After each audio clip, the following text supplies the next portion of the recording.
Our economy is in a dire situation. Our economic fortunes deteriorate with every passing day, and this places our democracy in danger by the stress that it places on our people in respect of their daily survival.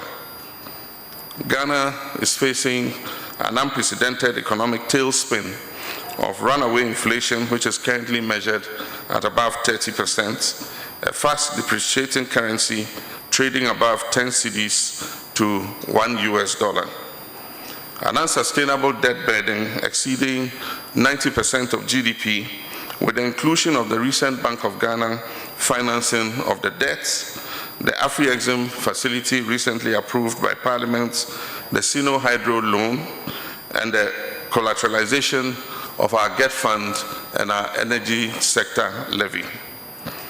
Let me add without equivocation, ladies and gentlemen, that this threat to the progress of our dear country is completely self-inflicted by a government that has proved to be the greatest political scam in the history of the Fourth Republic.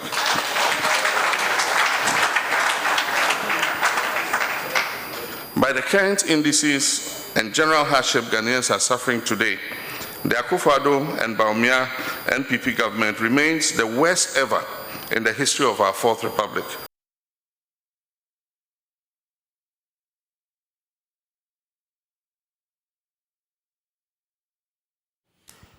Well, here we are. We're going to take a sneak peek. We're going to actually dissect thoroughly those thoughts espoused by the former president, saying that we're in dire financial straits, that it poses a security threat to our democratic experience in this Fourth Republic. And he has called this administration, in terms of what's promised versus what has been secured, as a scam. Joining us for the conversation, we have Gary Nimako. He's a lawyer and member of the MPP's communications team. We also have Felix Kwachiofosu, former Deputy Information Minister, former Deputy Communications Minister. Gary, a very good morning to you. Hello, Mr. Nimako. All right, so we'll work the connection to get Gary Nimako. Hello, Gary. Good morning to you. Good morning. How are you? I'm well. I can hear you now. It's cracking up a bit. I don't know whether you can reposition yourself. Oh, okay. I think it's the Wi-Fi then. All right. Okay. Well, let's make do. It still isn't, but we'll make do. At least I can hear you. That's the most important bit. Your quick reactions to the former president, John Dramani Mahama, and he points to the wanton borrowing of this administration. He points to many things that have happened. We'll get into what he says about the justicial system, but he says we're in dire economic straits and that this puts our economy and our democracy in danger. Your quick reactions. Good morning to you. Good morning to your cherished listeners this morning. I think there's no doubt that in Ghana, we are now facing serious economic turmoil, and it's something that we cannot run away from it. And clearly, the president has indicated his willingness and desire to do a quick turnaround to push it to a good economic fortunes. So I do not think that, this is a new item. My only concern is the kind of commentary that he gave with respect to the judiciary and the Chief Justice. And I think, in my view, are unacceptable. There are comments that end up running down our judicial, our justice delivery system. It runs down our democracy. I don't think it's something that we should really contend with as a country. How exactly, we'll get to that, but how exactly does it do so? Are they beyond reproach? We have even the Baron de Montesquieu, if I'm not mistaken, separation of powers and the theories of checks and balances and all of that. You expect the Fourth Estate, you expect people who are statesmen and women, so to speak, to talk about what is wrong. Plus, Gary, we have the issue of Anas Aremeyaw Anas and that expose, which actually brought to the fore the corruption that we know is in the judicial system. So how can we even pretend that everything is A-okay? There's no perfect institution, is there? Nobody is saying that the judiciary is beyond reproach. Nobody is saying that the judiciary is above criticisms. But what you must all guide against, you must all be certain, is that our commentary on the judiciary, we all ought to be circumspect. That is the last bastion of our democracy. You know, it is the only institution that settles disputes between the citizenry and the executive, or between the citizenry among themselves. You understand? So if we end up, making certain commentary, that will end up more or less run the whole institution of democracy of the judiciary. It's not the best. Let's not forget, it's only the judiciary that survived all the military attacks in this country. From independence up to now, no other institution has survived. Only the judiciary. So the way that sometimes we comment on them, we must be careful. Let's not respect. Now, if we say that the judiciary is now broken, are we saying that in 2012, when the election petition went to Supreme Court, and the system of the President Mahama won the case, that time it was not broken? At that time, was it broken? Was it broken at that time? You know, if you go to court and you're supposed to send your evidence to back your case, we went for election 2020.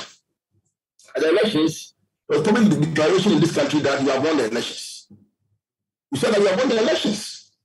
And then only for us to now, hear at the Supreme Court that we said you have not won the elections, but no one won the elections. And you went to court with no evidence. How is the court going to rule the case in your favor? I think you should get very circumspect with the way we handle the judiciary. It's very unfortunate, to say the least. It's very unfortunate. It does not mean it is not, it is not beyond criticism. At least that is what you said. Let me bring in Felix Kwatjofo. So we'll get to the justicial end of things, but I want us to deal first with the economy and the claim that, this entire administration is a scam. Felix Kwatjofo, so thank you for joining the conversation, sir. Well, thank you. But I would urge you to raise your voice a bit. I can barely hear you. I can also barely hear you. So we'll try to do that for each other. Can you hear me now? Is it better? Yes, I can hear you. Okay, so I wish we could, tweak your volume as well so we can hear you better from the studio. But yesterday we heard, we've heard the former president vent on the economy and against judges as well, the bench.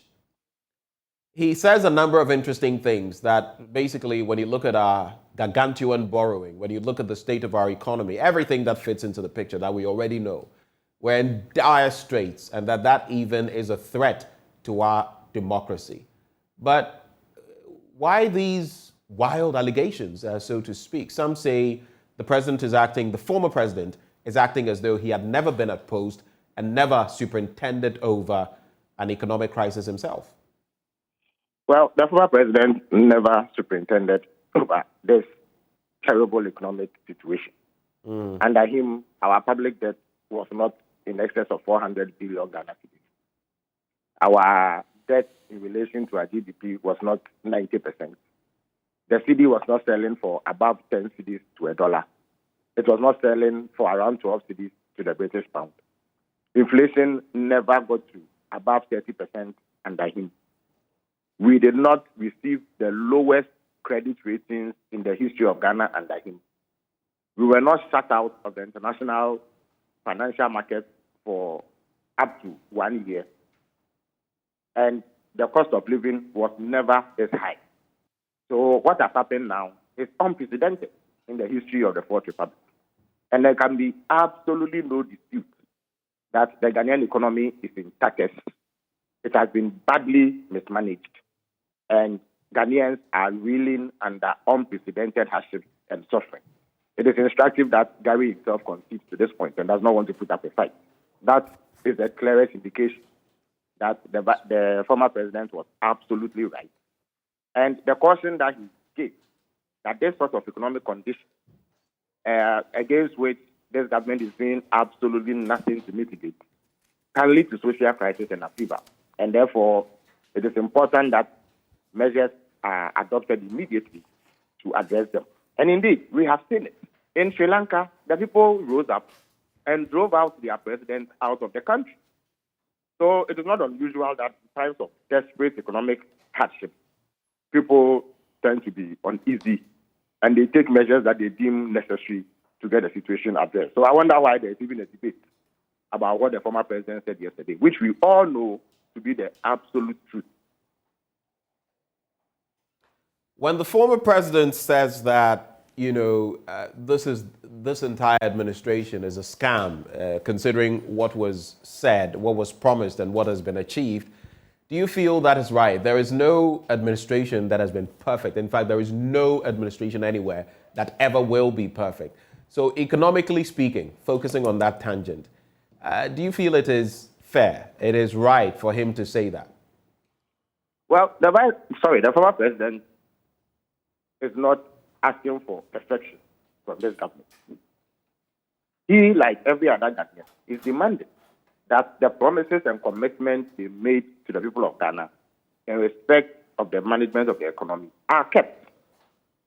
The current head of the economic management team, who now seems more enamored of comical claims on platforms as against proper substantive delivery, made all manner of promises in opposition.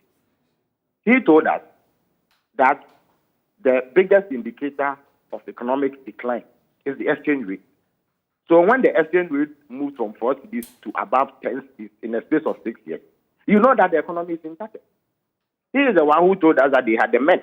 He said they had a stellar cast of knowledgeable people who were going to manage the economy right. He described them as a solid team and sought to disparage the managers of the economy under the NDC. But the outcomes that have been turned out are nowhere near what was promised. He told us that he will manage our debt and that they were not going to ensure that our debt exceeds sustainable limits. He promised fiscal discipline. If you check the MPP manifesto of 2016, they promised to maintain fiscal discipline. That is, that they will keep our deficit within manageable limits. At the end of 2020, our deficit was 15.7%, the biggest in our history. So there's no doubt that this government has been an absolute disappointment. They have peddled falsehood about their ability. They have exaggerated the level of competence and left many Ghanaians who repose trust in them completely disappointed. So when the former president says that this government has been the worst, it's a fact. What even makes the situation worse is that the government does not realize that they have run down the economy. And so the president does not want to take steps to relieve those who have been responsible for the total dismemberment of the Ghanaian economy of their duty. He says that they are doing an outstanding job. But you and I know that what we are facing now cannot be an outstanding situation. It is a terrible situation which requires urgent steps to address. But the president does not appear to be interested. As for the vice president, who says he's the head of the economic management team, he stands on religious platforms and wants to perform acrobatics in order to carry favor with the Ghanaian religious community. At a time when the economy is in a tailspin, at a time when people are suffering, people cannot afford to make ends meet. They can't afford 1 decent meal a day. They cannot afford transportation costs. Food costs are spiraling out of control. Our currency is depreciating. Fuel costs are beyond the reach of the average person. And he does not seem to care. All he cares about is to go and perform religious acrobatics to earn votes in upcoming elections. So when the former president describes this government as a scam, it is the absolute truth that everybody knows they have disappointed. They have not kept the promises they made to the people of Ghana in respect of the management of the economy. They have been reckless. They have had so much. Indeed, in excess of 500 billion Ghana cedis has come into the national coffers under this government. Yet they have squandered that on extravagance and opulence and ostentation. We have a president who likes to live a jet-set life.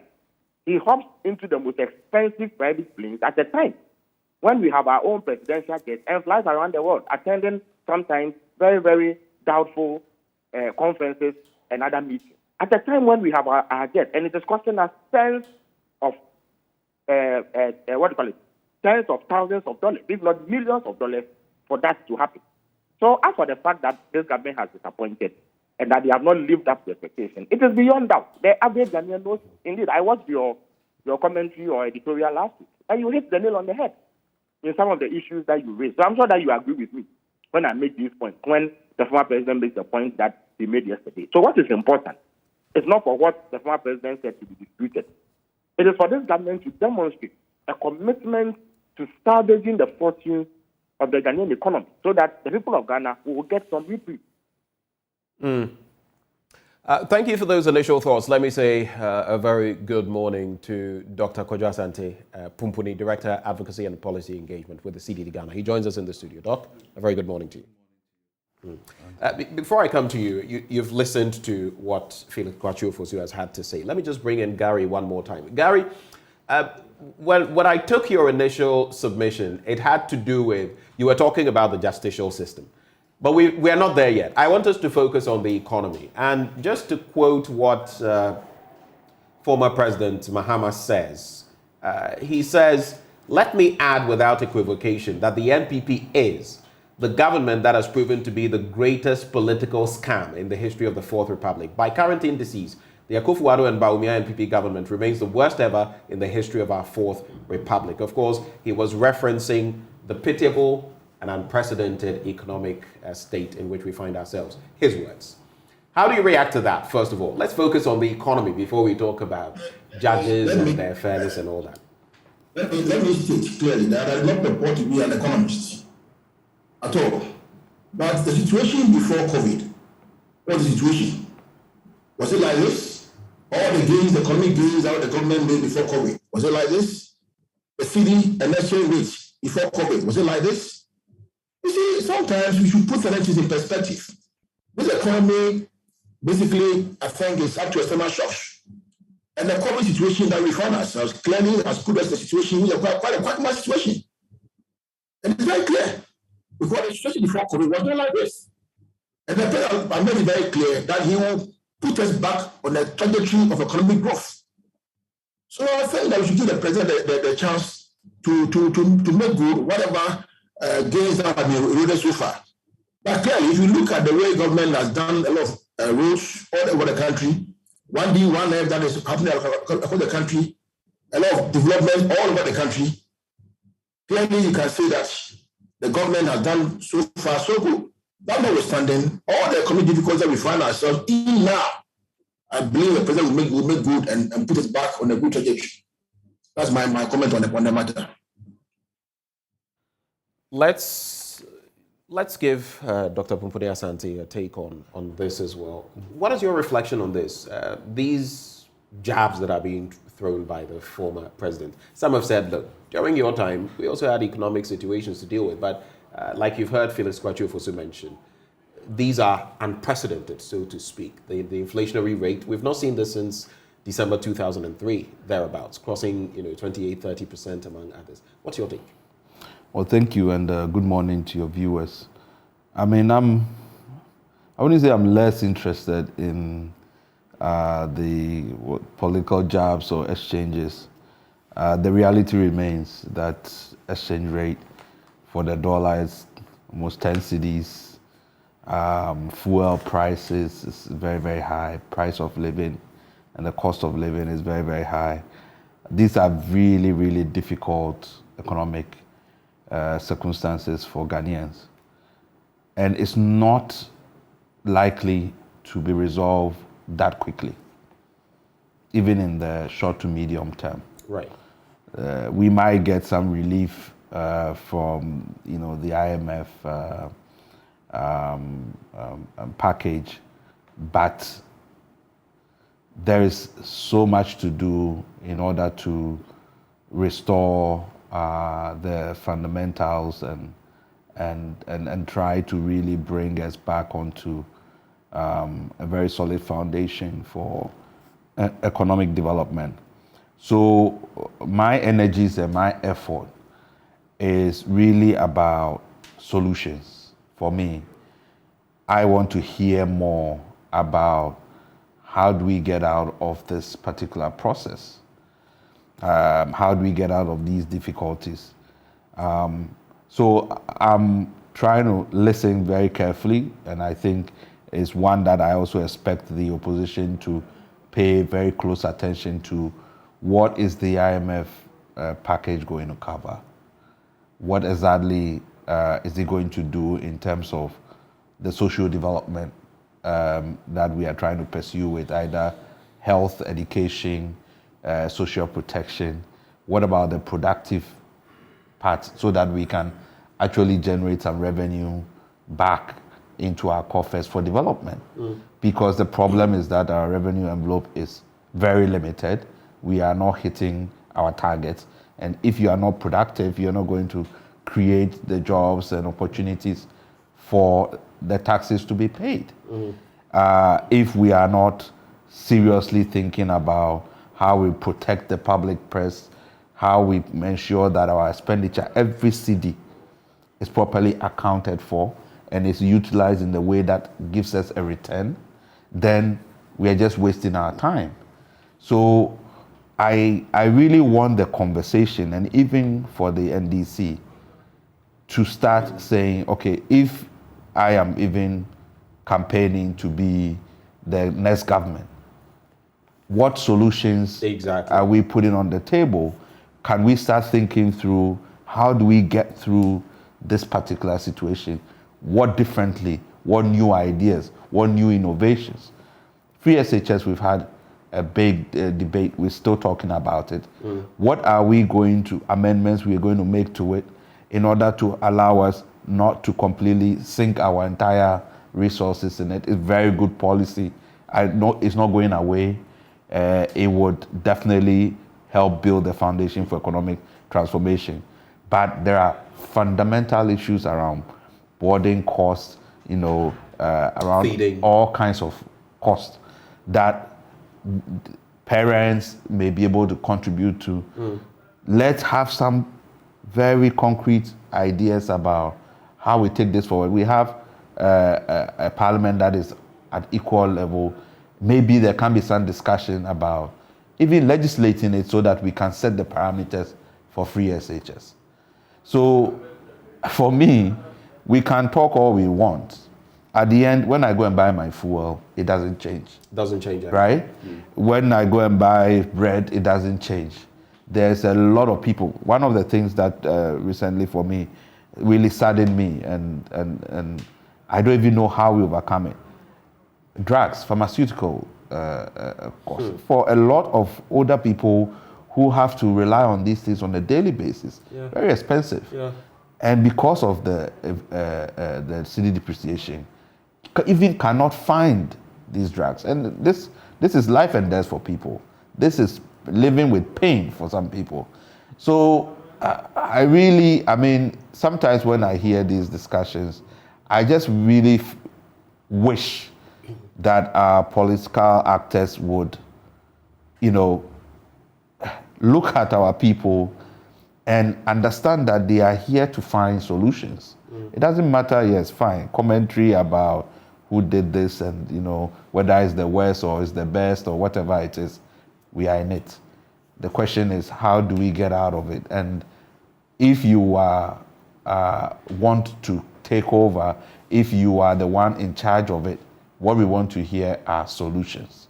How do you take this then? Because we've heard going the way of the IMF. Yes. The opposition had said, go the way of the IMF. Yeah. They had been sounding this call a long time ago. So that's one of the things they point to, that we went even too late.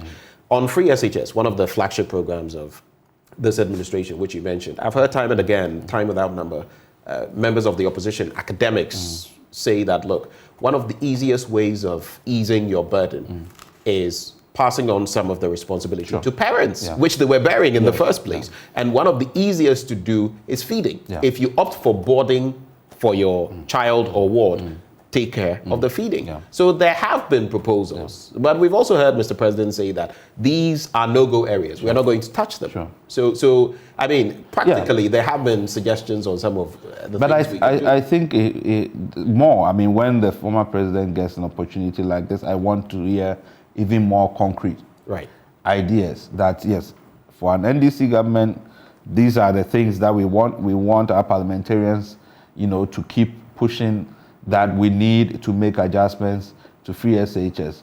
Yeah, I mean, as I said, free SHS is not going anywhere.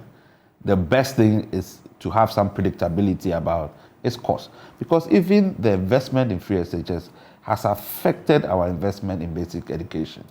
Particularly, kindergarten. And we know the state of our basic education and the educational outcomes that have come out of it. So we are as for the current situation, there are no easy choices. Every choice that you are going to make is a very hard choice, right? And the most important thing is letting Ghanaians have faith in what the path is, what that journey is. No, you shouldn't be promising heaven, even when you know that at this particular point, whatever, the situation, there's no way we can return to where we started from. Not for the next, couple of years. Yeah. We have to kind of really double down and allow, okay, there's going to be some pain, but this is how we are all contributing to it. And that's why, some of us are really serious about how we ensure that there is accountability in the system. Because every single city counts if we are going to overcome our current challenges. And that feeds into another conversation we're going to be having shortly about, picketing and the Auditor General's Department and the lack of surcharging, among others, like we may have seen under Daniel Yao Domelevo. First time I had seen any such happenings in this, fourth democratic dispensation. But a very quick one. I want a straightforward answer before I go to Felix Kwakye-Ofosu on this.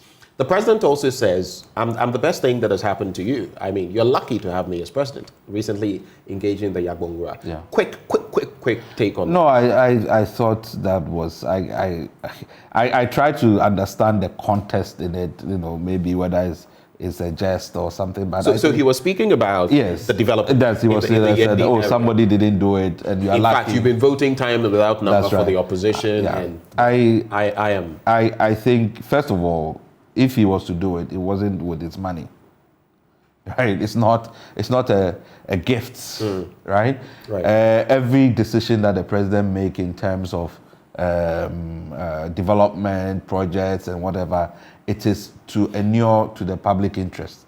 So the people of the North deserve development just like in Accra and so on.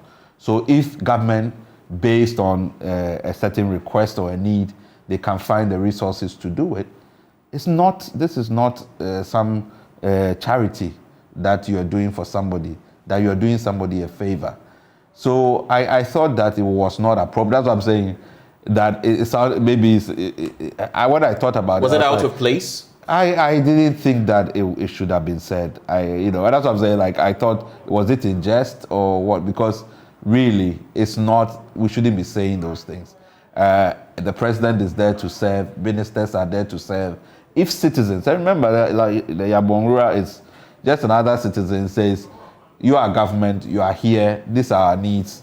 And all you say, well, there are difficult times, and we are trying very hard to make sure that the distribution of resources, touches everybody. But we will try. That's, I think, is because when you do that, it's also about our concern about leadership and the way in which we sort of, we forget that we are there to serve. The people ultimately are there, that you are there to serve them. That this is not, you are not doing somebody any favor. Right. You serve your term, there are certain rules you have to obey and all of those things. So I didn't think in the context of all of the issues that we are talking, that was necessary, that we had to, that's why I was saying maybe it was just some, trying to create some whatever. But really that was not appropriate to be said in that context at all. Quickly on that same beat, Felix Kwakye-Ofosu. So this is what the current president is telling us. We're lucky to have him. What is your quick reaction to that? And even as you give that quick reaction, I know you dabble in economic matters, so I'd like to quickly run this by you as well. We've seen a post from Kasila Toforson, who basically says, he's asking, can someone at the Ministry of Finance and the Bank of Ghana explain why only $713 million out of the approved $750 million hit the government of Ghana's bank account? We're talking about the latest loan we've contracted. Where is the remaining $37 million? For the avoidance of doubt, Parliament did not approve upfront fees amounting to $37 million. Can you give us some scope on that, even as you reflect on the president saying he's the best thing that has happened to us? problem that we have. Hello, Felix. I'm saying, hey, hello, can you hear me? Yes, I can hear you now. I'm saying that you see, the president rather light-hearted comment reflects the exact mood that his government is in. At a time of serious economic setback, the president finds it necessary to say things in jest and crack jokes and make light weather of a very serious situation. So I am on all fours with Dr. Akufo when he makes the point that this is not the time for this kind of commentary. And that the president must gauge the pulse of the nation and fight. That people are really suffering. There's a lot of anguish and pain in the system. And therefore, as a leader, he must set the right tone by speaking language that suits the pain of the people rather than exacerbate the situation. So it shows clearly that the government has lost the plot. They don't appear to understand the times that we are in. So those looking forward to any solutions from this government will be left disappointed rather unfortunately. On the second point that Dr. Akufo raised about the need for alternatives, it is a valid point. And there has been no shortage of alternative proposals from President Mahama and the NDC at large. You rightly mentioned the position that will come back on 3 years later. And we have made a point that this government likes to go about reciting slogans, and Gary doubled in some of them. One district, one factory, one this, one that. They do that with the specific view of winning elections. Those programs were not designed to resolve any significant problems in our society. So their design and implementation are deeply influenced by politics, not economics, and prudence. So they have gone on a spending spree and plunged us into this sort of crisis.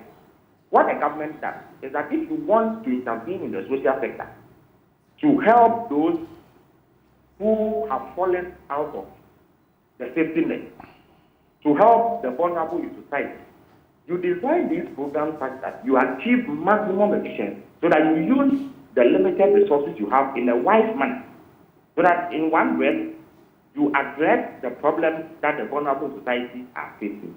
But in another breath, you are able to keep your spending within manageable limits so that you don't fall into the crisis that we have been in. But this government has only been interested in doing things that will enable them to sing slogans during elections. And that is why we are where we are at the moment. Indeed, on the 2nd of May, 2022, when former President Mahama staged what he dubbed the Ghana at Crossroads lecture, he gave 11 different policy alternatives on how to get out of this mess. One of them was that this government should seek immediate debt restructuring to create fiscal space. Because what has happened is that we are spending far too much money servicing our debt, and that leaves very, very little for government to spend on any other thing. That is why you have problems like food shortages in schools, contractors are old, school feeding caterers are old, fertilizer suppliers are old, seed suppliers are old, and all manner of debt that government is unable to pay. The former president also spoke about the need to reduce the cost of running government. He spoke about downsizing government. He spoke about getting rid of the over 1,000 presidential staffers that President Akufo Addo had at the Flagstaff House.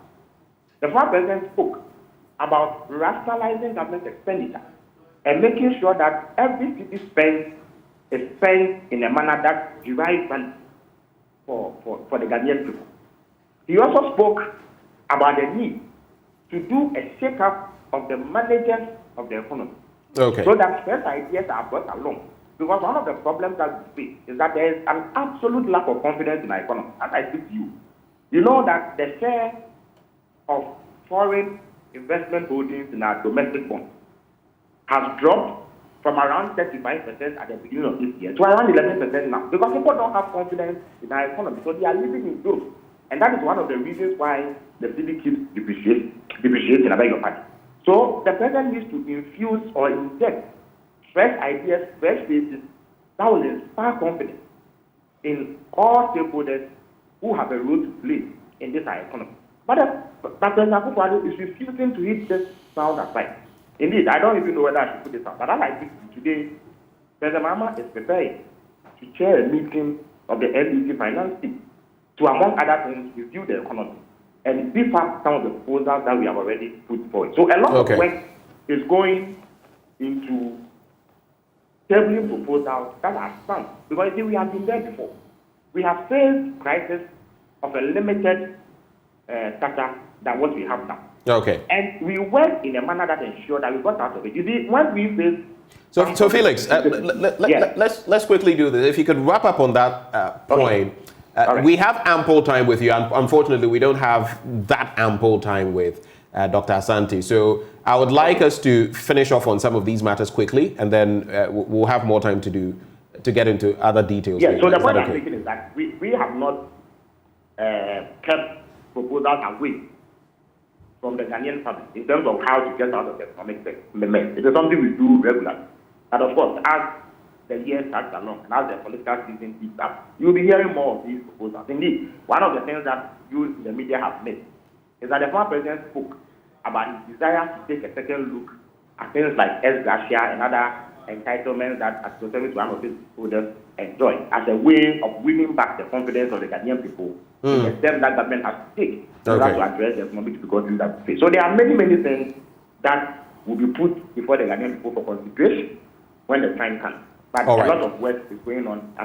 In respect of the $37 million out of the $750 million, we've been told that. I'm just sharing some thoughts here. I'll come back to you on that. But we've been told that, I mean, it's common financial practice, and that an escrow account is created for debt servicing, being forward thinking. And so maybe later you can react to that one. But Gary, quick thoughts.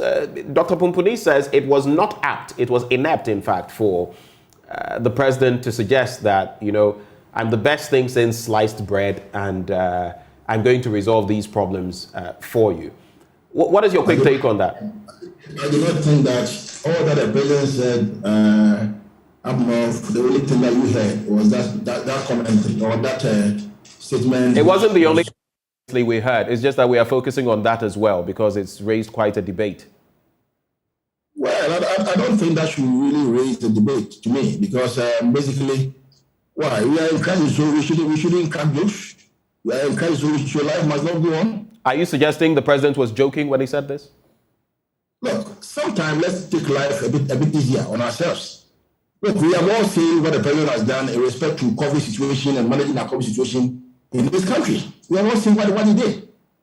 So for me, if certain comments, we should not hold certain comments as if these comments are life and death situations. I don't think so. I don't think we should focus rather on other items which were said over there, which bring development to our people across the country. That to me is what we should focus on, not on light-hearted statements which the president has said. More importantly, I think NDC, like what Doc said, we should look at policy alternatives. What are they saying? What are they bringing on board to ensure that the burden of our people will be lightened? That to me is most crucial. It's not about lamentation. It's about lamentation. Because, like Doc said, we go to the filling station, the petrol, obviously, the price, we are all paying the same price. Nothing is changing for anybody, whether MPP or NDC.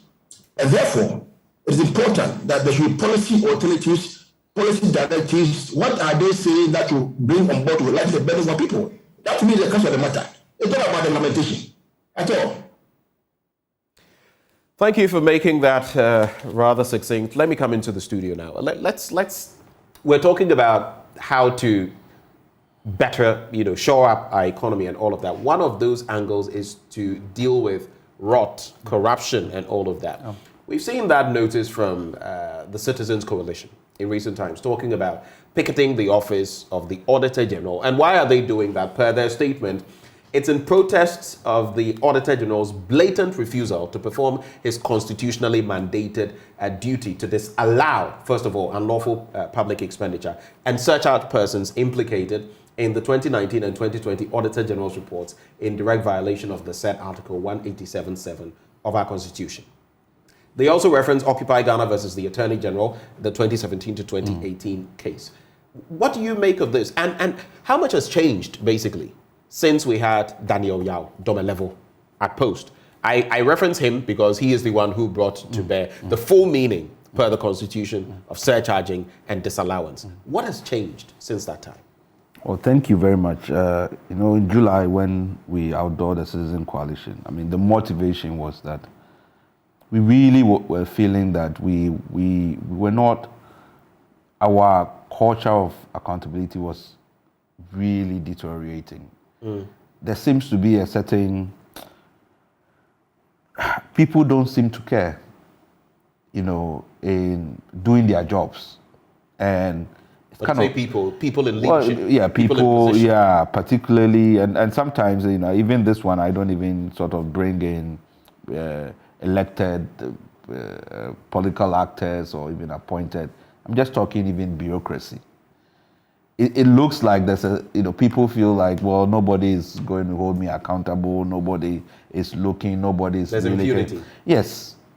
And that was one of the main motivations why, civil society and individuals said, no, we have to make sure that we don't really kind of degenerate into this nothingness where everything just looks very messy and chaotic. People have been put in places to do a job.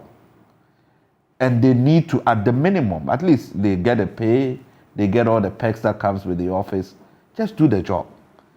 And one of the issues we picked up, which Occupy Ghana has been working on for almost a year, was just the very odd realization that since 2019, when the new Auditor General came in, we have not been issuing surcharges and disallowances as the Constitution mandates. And remember, this is not discretionary. This is a mandatory responsibility of the Auditor General for very, very good reason. Our system has set up that the Auditor General is entrusted with the responsibility to hold everybody who is spending public money accountable after they've gone through the process. And the way they do that is that if you misappropriate or misapply and is deemed to be irregular, the Auditor General will first of all disallow that expenditure and will surcharge you.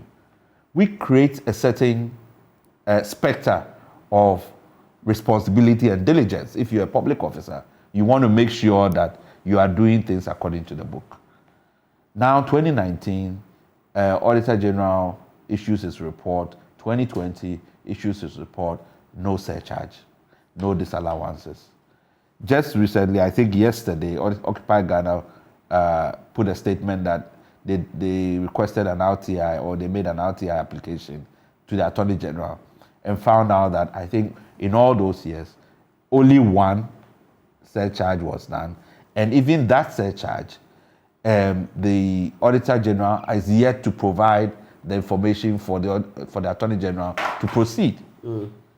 So you ask yourself, why? Do you feel there is an attempt, subtle, overt or covert, to cover up? Is it systemic? So we requested an audience with the auditor because it's odd. The Occupy Ghana says we've asked several times for an answer. We are not getting any answers. We requested for an audience July 6th. We didn't get a response. We requested for an audience July 21st. We didn't get a response. So we've come to the point that no, we really have to get to the bottom. And then if we have to bring pressure to bear on the office for an explanation, but at the minimum, this is mandatory. So there's not even some excuse or whatever it is. The mandate has to be discharged for 2019, for 2020, and I just realized the 2021 report was just published, right? After pressure from Occupy Ghana and others as well. If you look at the financial impact of weaknesses and irregularities that was estimated in both 2019, it was 3 billion. That was only for MDAs. For 2020, it was 2 billion. And that was only for MDAs. We haven't talked about MMDAs. We haven't talked about statutory bodies. So here we are talking about IMF and revenue, the targets and investments and all of this. If we get the money and we go and spend it and there's no accountability for it, where are we going? Right. So this is, for us, this is central.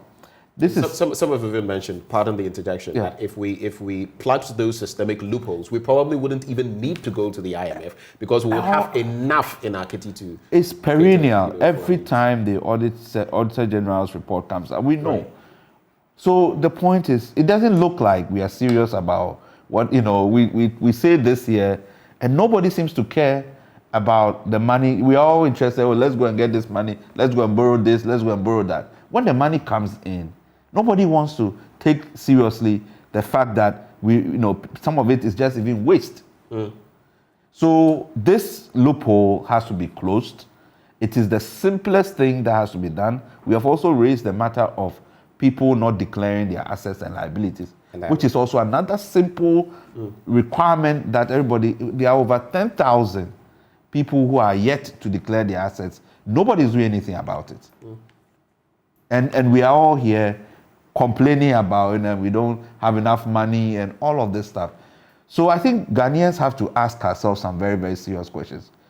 If our leaders are not going to take their responsibility and ensure that the public purse is protected, we also have to make our own say and stand. And that's why we say we are going to pick it. We're going to pick it on Monday at the Auditor General's office. And we invite Ghanaians to join us. Because you and I pay the tax. We, all of us, from our struggle and our hustle, we pay the tax. And if when you sit down and you think that, is this how your hard-earned money is being used, and nobody seems to care about it, then you really now have to get involved and ensure that the right thing is done. I think that is the only way we can begin to sanitize the system and get the best out of our political arrangements and all the systems we have put in place, to try to make us, just provide some welfare for all of us. And it's really interesting. Look, if you take a look at the list here, it comprises groups, civil society organizations, and individuals. Some of them, the Ghana Integrity Initiative, the CDD Ghana, Africa Center for Energy Policy, Mani Africa, IDEC, Parliamentary Network Africa. You are looking at ISODEC, PEM Plus Bytes. You are looking at Oxfam, Abantu for Development, Odikro. All of them are in here. Natural Resource Governance Institute. The individuals include the likes of Clara Bieri Kasati, the likes of Martin Pebu, the likes of Professor Bokpin, the likes of Professor Kakari, Samsaladi Anyenini, my own senior brother. All of them are in here calling for accountability. But quick one on this.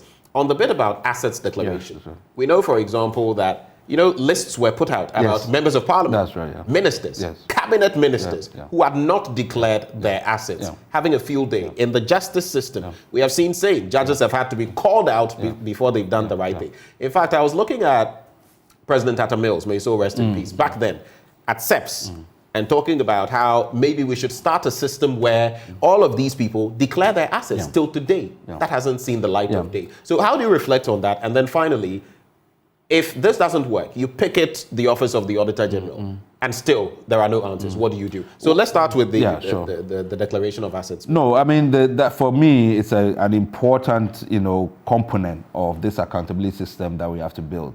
The current regime, of course, is not perfect, but at the minimum, let's make sure that people at least declare, and it's not only assets. It's asset and liabilities, yes, right? Because that is important for also tracking whether or not people come in office and illegally, acquire certain assets in order to address their liabilities. So for me, it is something that we have to ensure.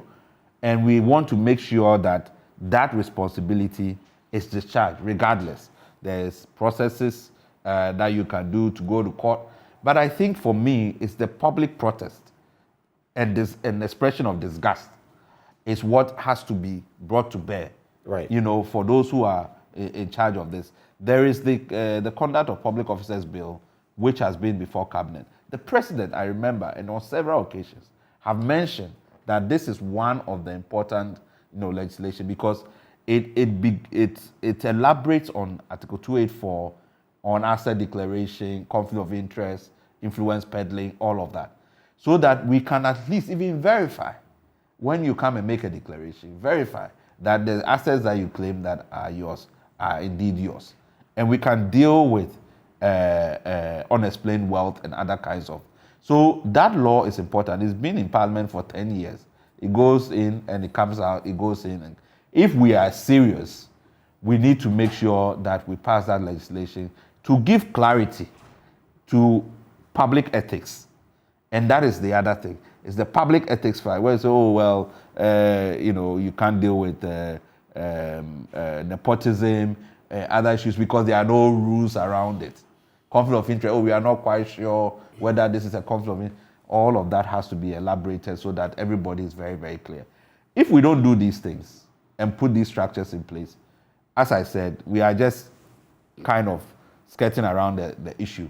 We are not going to make any change. We can go and bring 10 whatever trillion into this place and we'll still not have development because we'll waste it, people will steal it, there will not be any accountability and nothing happens.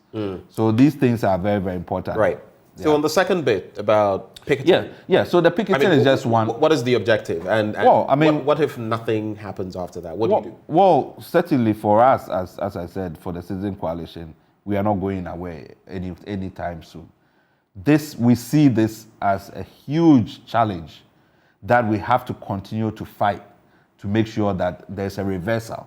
That public officers, people are put in, they have to understand that they are there for a reason. And if we have to be on the streets every single day for that to happen, we'll do it. If we have to go to court, we'll do it. If we have to even initiate impeachment proceedings, we have to, because... Against the Auditor General? Yeah, why not? So that's an alternative. Why not? That's on the plan. Why not? If push comes to shove, if the person is unwilling to discharge his responsibilities, clear mandate, there is no complication. If the person is unwilling, then of course the conditions, and one of the conditions for impeachment is incompetence. And that person would have to, show why he's not doing that. And if he's not doing that, then he's not serving the public interest. There are so many other people who can, replace the Auditor General. So I think we need to make sure that if you are put in the public, you cannot look at your political master or whoever and say that, no, that person says I wouldn't. No, you are the one that is responsible. And you have been given the powers and the responsibilities to do it. If you cannot do it, please, don't do Konongo Kaya. You won't carry it. When somebody is carrying it, it's a problem. Then leave for somebody else to come and take that responsibility. I'll pick the thoughts of Felix and Gary on this quickly, but just a quick one I wanted to sneak in right by you. So then, has Mr. President lived up to what he said when he was being inaugurated, that he would protect the public purse? Has he lived up to that expectation for you? For me, that's why. That's why we are not going picketing at the presidency, because the Auditor General. Remember, some of us have fought very hard to keep the Auditor General independent. The Auditor General has supreme powers to audit the accounts, to issue surcharges and disallowances. He doesn't need a president to tell him. He doesn't need a minister to tell him. He doesn't need his family, his friends to tell him. But maybe they do, looking at how they shift. What I'm saying is that Mr. President himself shown that commitment. Well, I don't know what he's told the Auditor General, but what I'm saying is that the Auditor General does not, his mandate and his steps are set clearly. So if he's not doing his job, then the right and appropriate action has to be taken. So if it's citizens who have to take that responsibility, we'll take it. We are ready to take it. So, gentlemen, we have just about some 9 minutes to wrap up this conversation. I want to take your thoughts. Gary, I'll start with you on this tangent. The Citizens Coalition, picketing at the office of the Auditor General, saying that do your work when it comes to disallowances and surcharging, and just follow the letter and the spirit of the law. What's your take on that? Well, I don't see anything wrong with that, because basically there's a constitutional mandate on the Auditor General to surcharge and disallow if he finds money has been wrongly put in the wrong place. He has to do it.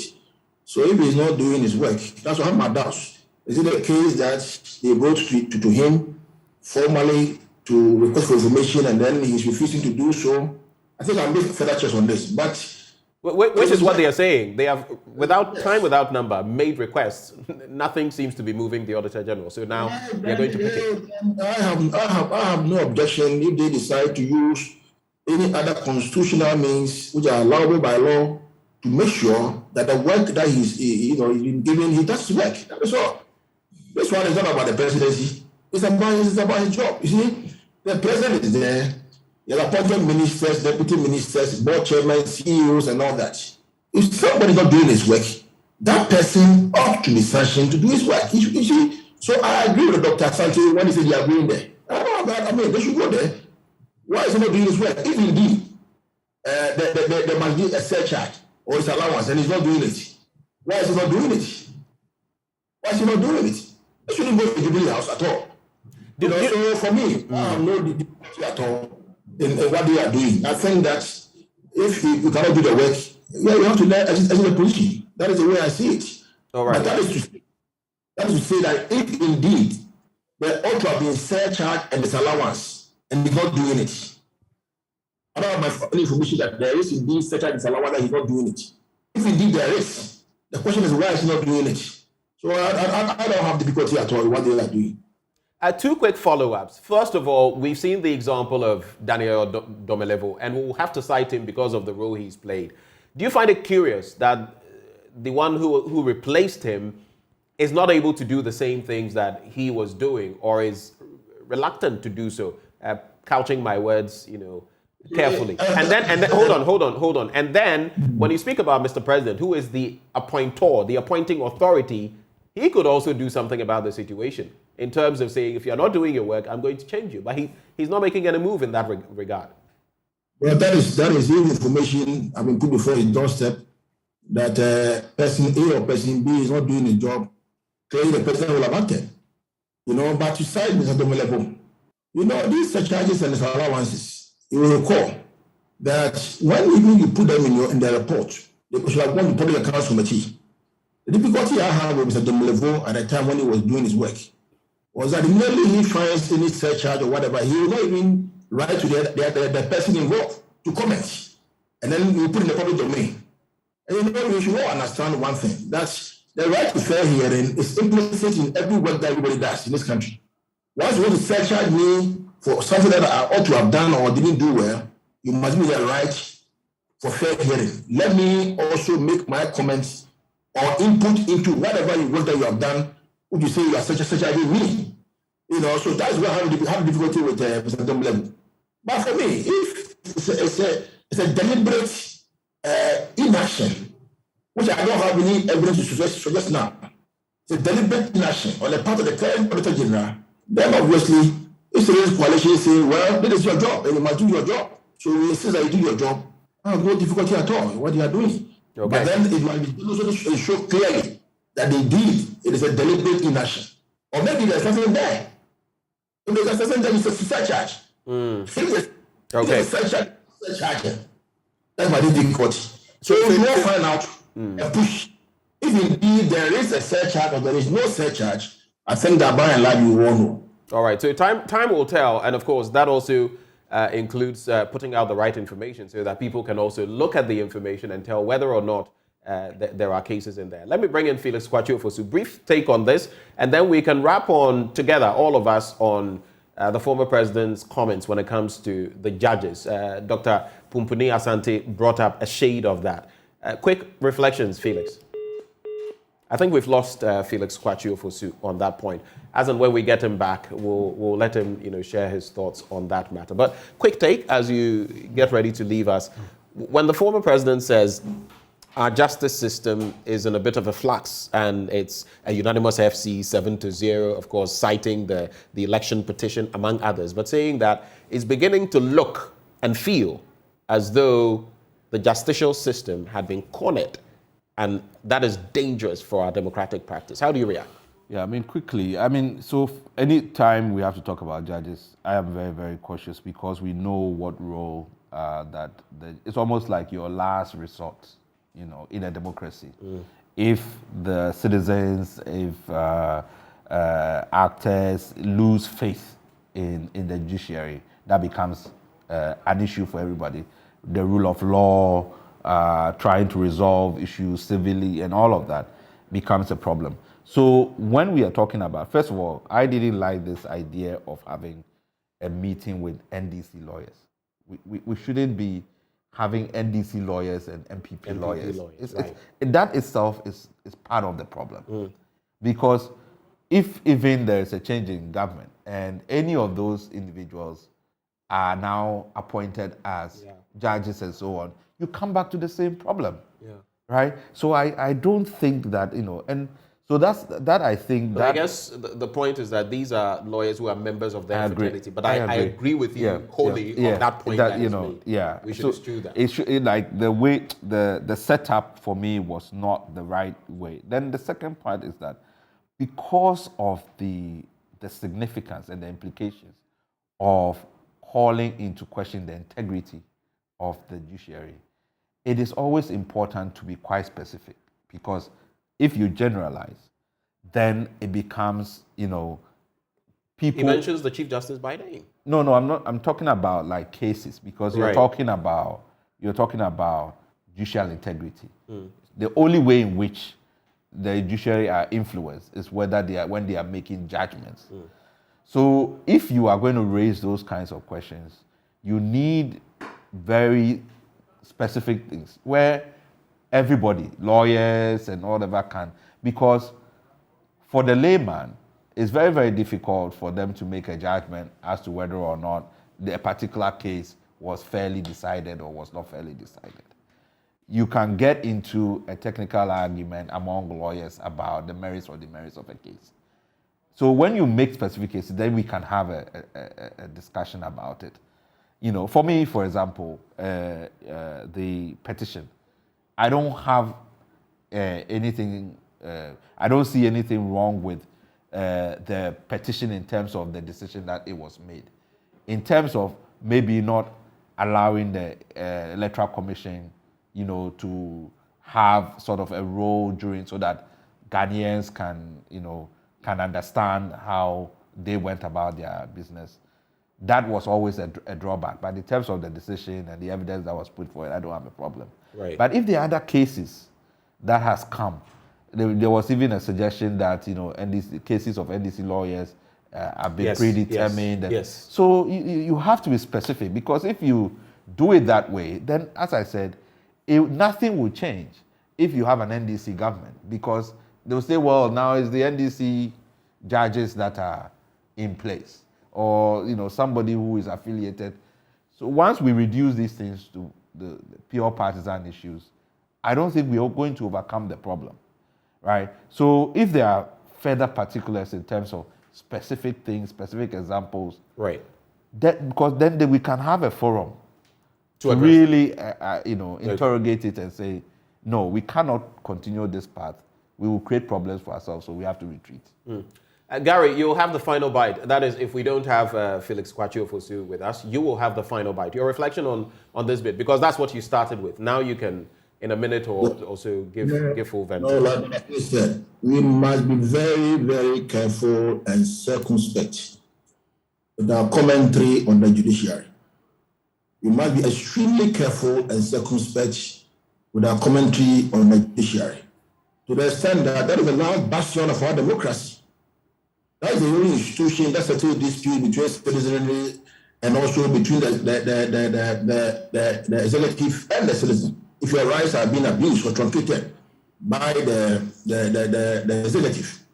Now, to suggest that the judiciary as it stands now is broken and needs a new CJ to fix it, I think these comments, in my view, in my humble view, are very unfortunate and unacceptable.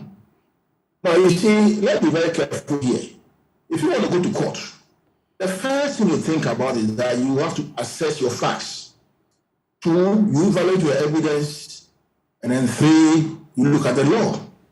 Your facts, the evidence that you have available at your, and then the law. Whether the law supports your case.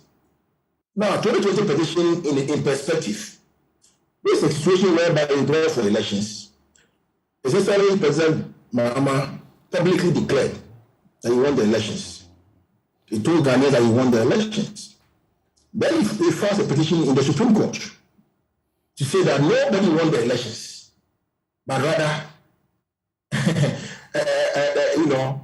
nobody won the elections, but rather, in his view, the court should now determine who has won and who has lost at the Supreme Court. And you know very well that if you go for elections and you do tabulation or your collation, you will reach some kind of conclusion, the number of figures that you had, to show to the court that when you went for the elections, I had X number of votes, B had X Y number of votes, and so therefore, I am the one who ought to have been declared as a winner. What is the Supreme Court with no clean sheet? Not one single evidence of appeal for the Supreme Court. Now, when you close your case, you don't have to depend on the other side to win the case. You win the case on the strength of your own evidence. Right. If you so clearly, to go to court and suggest that until and unless the defendant or the respondent who is in an adverse position with you mount the box to use the witness on that particular matter to prove your case, it means that you didn't go to court at all. All right. So if you have a judgment of the Supreme Court in the petition, you will realize that nothing untoward was done by the court. For me, it's a very worrisome, because if you delegate it, we are going to lose. The reason is very simple. All institutions, executive, the legislature, they are eroded when there's a coup d'etat. Only the judiciary has survived coup d'etats in this country. Only the judiciary, up to now. So we should be very, very careful with the way we do it. We are not saying it's a different institution. We are not saying so. But if you have the confidence in the judiciary, then we should know that the citizens are going to suffer. And I don't think that for a president in his position as ex-president of the country, having ruled the country as vice president and also as president of the country for 8 years, you should even entertain that commentary from him at all. I don't think it's right. All right. Gentlemen, this is where we'll have to draw the curtains on the conversation, but we're grateful that you took the time to join us. You just heard Gary Nimako, a lawyer, member of the MPP's communications team. Gary, thank you for joining. We also had Felix Kwachiofusu, Deputy Information Minister, Deputy Communications Minister, one time as well. He joined the conversation. And we had in the studio Dr. Kojo Pumpuni Asante, Director, Advocacy and Policy Engagement with the CDD Ghana. Doc, thank you for coming. You're welcome. Well, stay with us on the AM show. When we return, there's a lot more. Of course, we still have our latest Hotline documentary, When the Last Fish is Caught. Do stay with us.